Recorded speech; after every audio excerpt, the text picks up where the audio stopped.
اور آپ کو پتہ ہے ربیع الاول کا مبارک مہینہ اور رحمتوں اور برکتوں والا مہینہ جاری و ساری، اور یہ وہ عظیم مہینہ ہے جس میں رب العالمین نے محسن انسانیت پیغمبر اعظم صلی اللہ علیہ وآلہ وسلم کو رحمت مجسم بنا کر اس عالم میں بھیجا، اور آپ صلی اللہ علیہ وآلہ وسلم نے اپنی نورانی اخلاق کے ذریعے دنیا سے جہالت کی تاریکیوں کو دور کر دیا، اور نبی اکرم صلی اللہ علیہ وآلہ وسلم کی زندگی ہمارے لیے ایک بہترین نمونہ بھی ہے، اور ان کا کھانا پینا، اٹھنا بیٹھنا، جاگنا سونا، لوگوں سے ملنا جلنا، بچوں سے پیار کرنا، بڑوں کا ادب و احترام کرنا، لوگوں سے حسن سلوک سمیت کئی ایسی بہت سی مثالیں ہیں جو امت کے لیے اسوہ حسنہ کی بہترین مثالیں بھی ہیں۔ تو سیرت نبی صلی اللہ علیہ وآلہ وسلم سے ہمیں زندگی کے ہر پہلو سے متعلق جو ہے نا مکمل رہنمائی ملتی ہے، چاہے وہ ہماری سماجی زندگی کو لے کر ہو، معاشرتی زندگی کو لے کر ہو، یا پھر معاشی مسائل ہوں، یہاں تک کہ ازدواجی زندگی کے حوالے سے بھی ہمیں مکمل گائیڈ لائنز ملتی ہیں۔ لیکن ہم دیکھتے ہیں کہ آج کے دور میں ہر بندہ کسی نہ کسی مسئلے سے دو چار رہتا ہے، جس کی وجہ ہمیں یہ لگتی ہے کہ سماجی اور جو معاشی اضطراب بہت زیادہ بڑھتا جا رہا ہے۔ تو سیرت نبی صلی اللہ علیہ وآلہ وسلم کی روشنی میں موجودہ دور میں درپیش مسائل کا کیا حل موجود ہے، اس پر آج ہم بات کریں گے۔ ہمارے ساتھ اس وقت موجود ہیں مولانا فداء الرحمان صاحب ہیں، مذہبی اسکالر ہیں، اور ان کے ساتھ ہمیں جوائن کیا ہے حافظ محمد عثمان قادری صاحب ہیں، ثنا خان ہیں۔ مولانا صاحب آپ کو بھی خوش آمدید کہتی ہوں جاگو لاہور میں۔ السلام علیکم۔ آپ کو بھی خوش آمدید کہتی ہوں جاگو لاہور میں۔ وعلیکم السلام۔ مولانا صاحب، ربیع الاول کا بڑا پاک اور برکتوں فضیلتوں والا مہینہ جاری و ساری ہے، تو اس مہینے میں ہم دیکھتے ہیں بہت سی محافلیں سجائی جاتی ہیں، اپنے گھروں کو سجایا جاتا ہے، محلے کو، بازاروں کو بڑی رونقیں لگتی ہے۔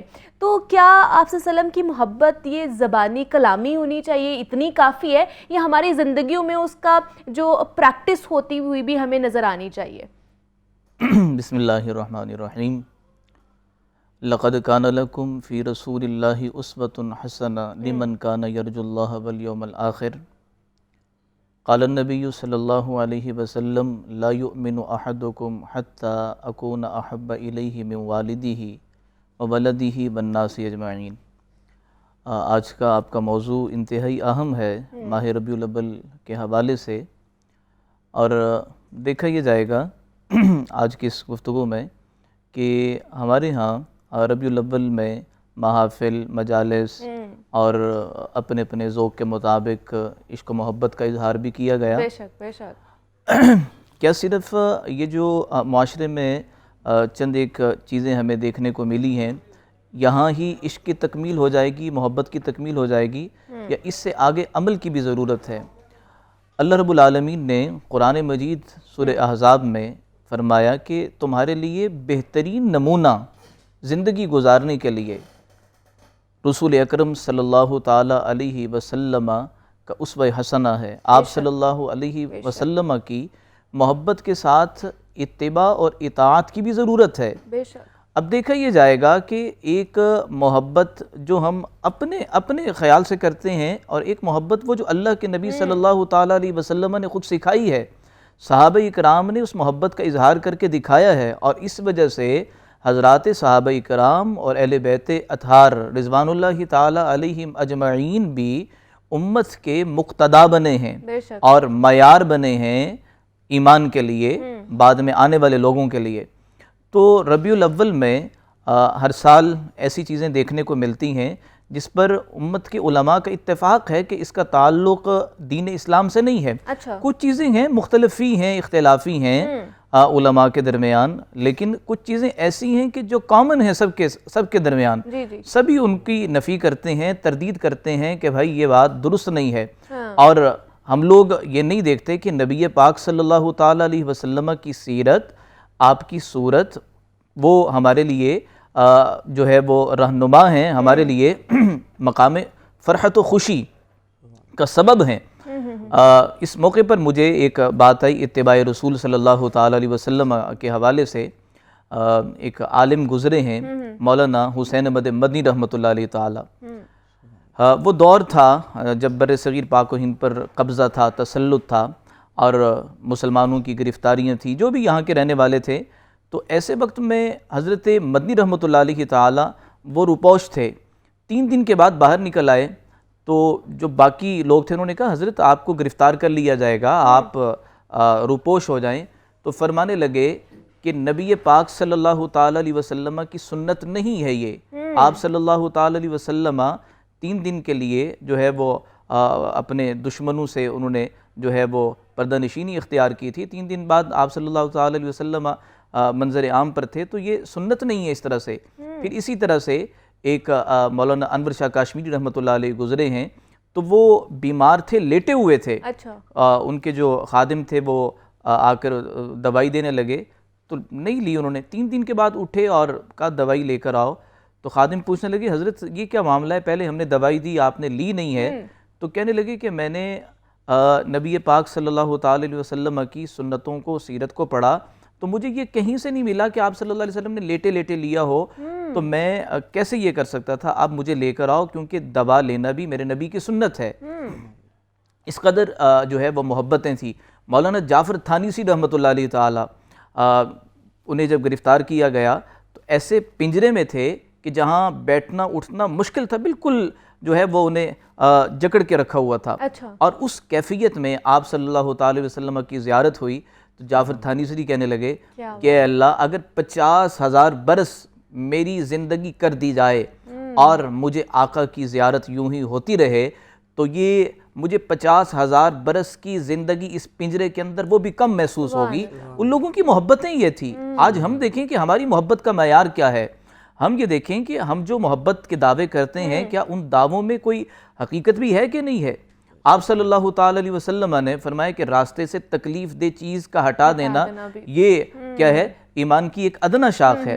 اور بلکہ میں تو یوں کہوں گا آپ کی اس شوق تبسط سے کہ مساجد میں بھی اگر ہم نے نوافل ادا کرنے ہیں بقیہ نماز کے بعد تو پھر اس کا بھی یوں خیال رکھا جائے کہ آگے والے جو نمازی جنہوں نے گزرنا ہے، باہر نکلنا ہے، تو کہیں ایسا نہ ہو کہ میں نوافل ادا کر رہا ہوں اور وہ انہوں نے گزرنا ہے اور وہ بیچارے میری نماز کی وجہ سے، میرے نوافل کی وجہ سے وہاں بیٹھ گئے.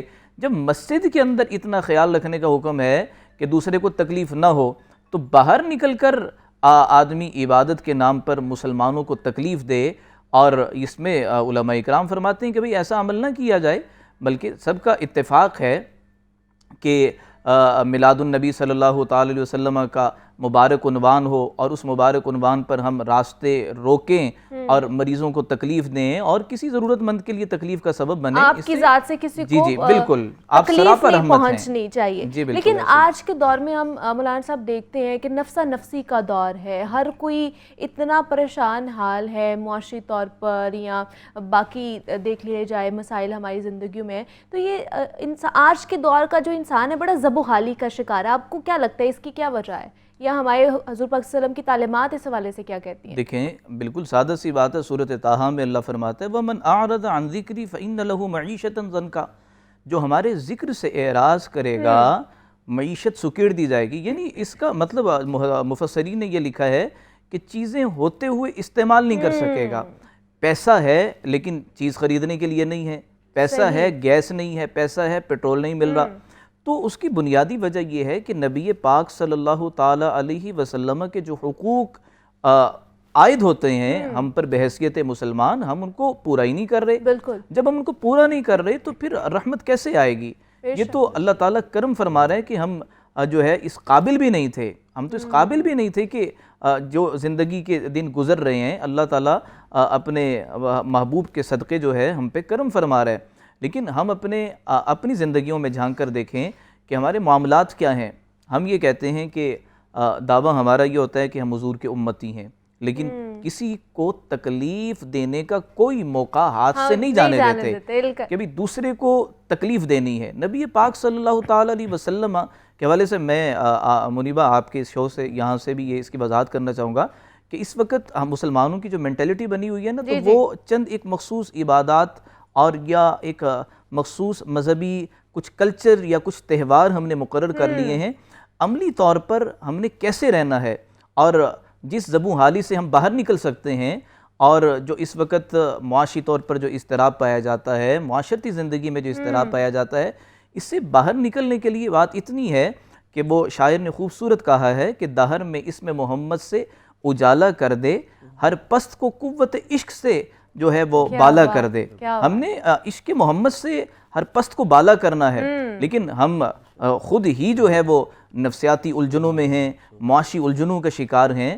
اللہ کے نبی صلی اللہ تعالی علیہ وسلم نے جو ہمیں طریقہ بتایا ہے، اس طریقے میں دنیا بھی جنت ہے، آخرت بھی جنت ہے، دنیا کی بھی کامیابیاں ہیں، آخرت کی بھی کامیابیاں ہیں۔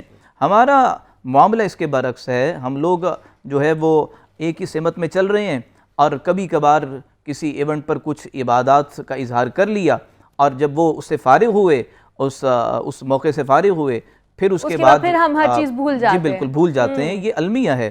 تو اس لیے نفسیاتی الجھنوں سے نکلنے کے لیے اللہ کے نبی صلی اللہ تعالی علیہ وسلم کی مبارک زندگی کا مطالعہ ہے۔ آپ صلی اللہ تعالی علیہ وسلم کی زندگی کو دیکھا جائے، اور جدید سائنس بھی اس نتیجے پر پہنچی ہے کہ آپ صلی اللہ علیہ وسلم کی جو سنتیں ہیں، آپ کی عادات مبارکہ جو ہیں، وہ انسانی زندگی کی جو ہے وہ ترقی کے لیے بہترین ضامن ہیں۔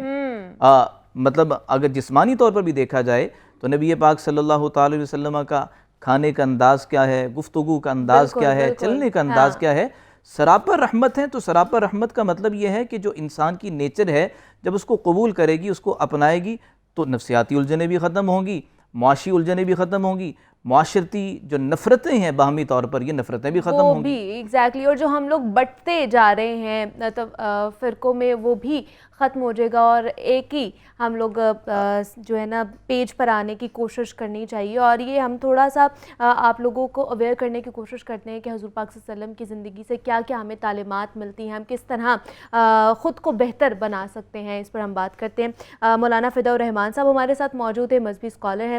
مولانا صاحب بہت شکریہ آپ کے وقت کا کہ آپ یہاں پر